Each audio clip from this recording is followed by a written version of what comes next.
Unspoken Issues. Okay, well, next up, here we go. We're getting into Shadowhawk #1. So that Cyberforce and Shadowhawk in our average was tied for 5. But like I said, I'm giving you the nod here because you had Shadowhawk higher on the list. So Shadowhawk hits, and I think I talked a little bit about this in Bailey's podcast, but I knew of Shadowhawk. I remember hearing a little bit about it, but mainly because one of my best friends was picking up the book. And again, this is a guy, he wasn't reading comics steadily. He knew, I rarely knew him to buy a comic. I remember he was reading Infinity War at one point. His tastes in comics, but they were different from mine. He's reading something that I'm not. I'm reading something that he's not. So Shadowhawk falls right in that line where he's reading Shadowhawk. I'm not taking my money and putting it down for Jim Valentino's Shadowhawk. I'm buying all of Liefeld stuff that I can get a hold of.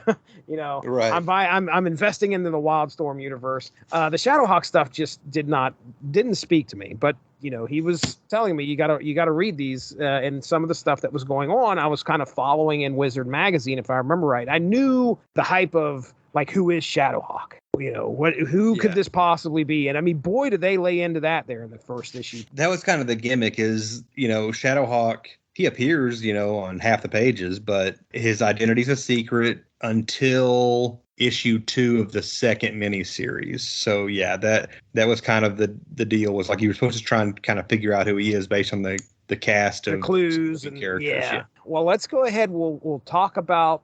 I mean, we'll get into Shadowhawk here. Shadowhawk for you, though. You're picking this. You picked it up. First issue, right? Yep. All right. And this is interesting. The cover, it's the only, as far as the founding creators' first issues, it's the only one that has a gimmick cover. It's got foil embossed image of the Shadowhawk helmet. The Shadowhawk logo is foil embossed, and so is the Image logo. So, are the eyes embossed as well?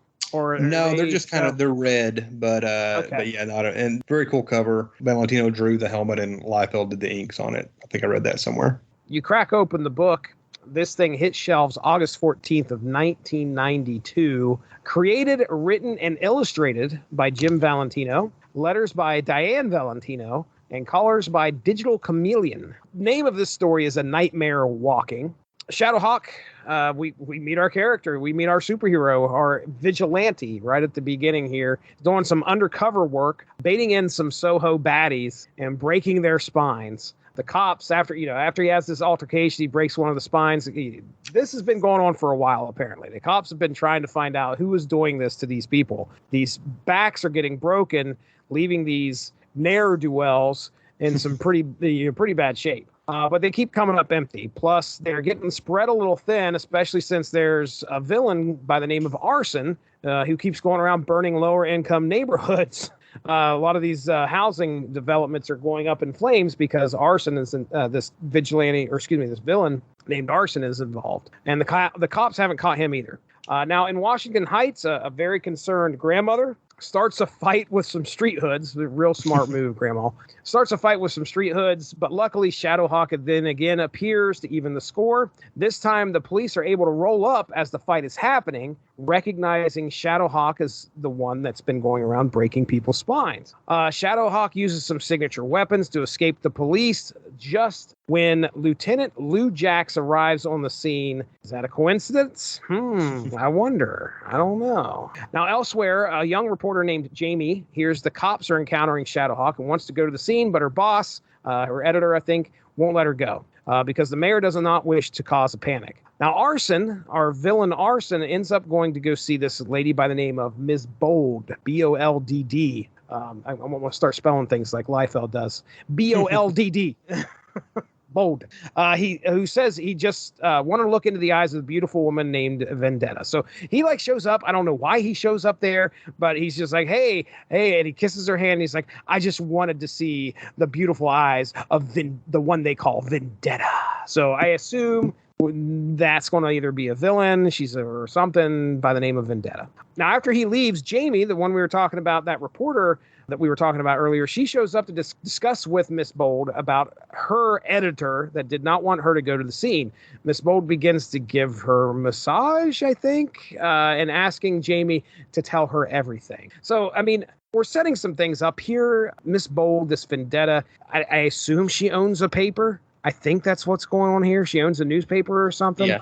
Okay, and she's involved with arson, so there's some shady things going on with this lady. Now we end the She's book sort of with the kingpin of this series.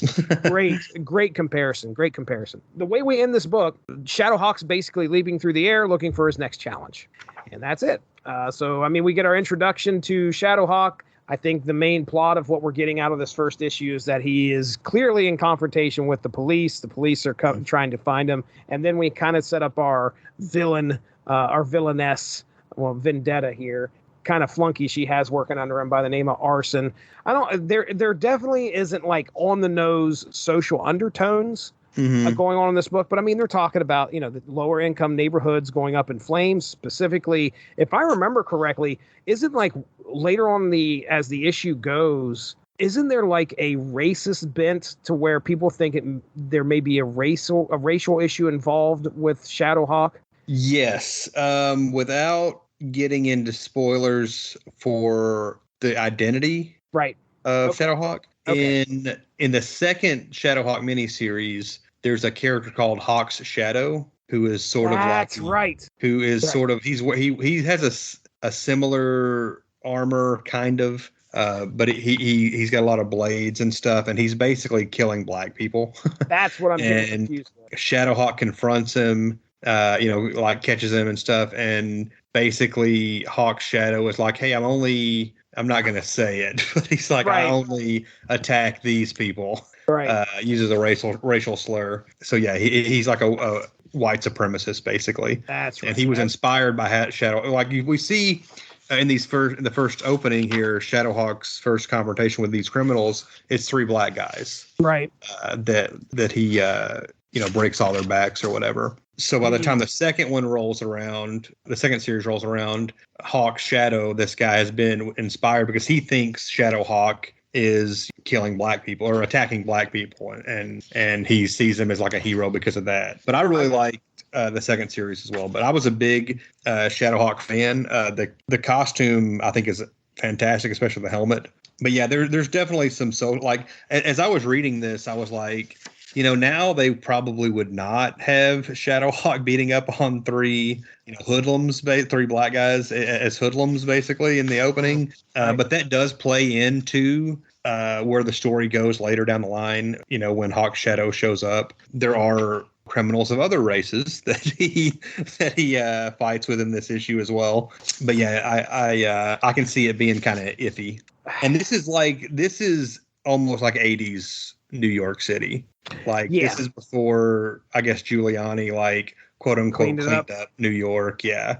So it's still kind of like a lot of scummy areas and stuff. And that's kind of the New York that Shadowhawk is operating in. Mm-hmm.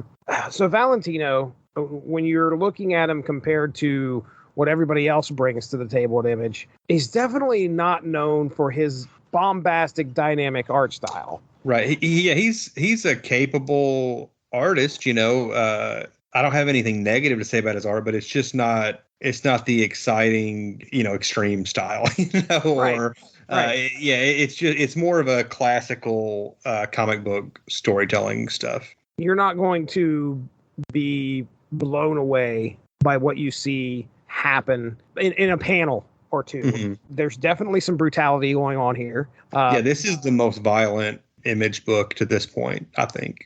Right, dude. I mean, and they're all kind of violent.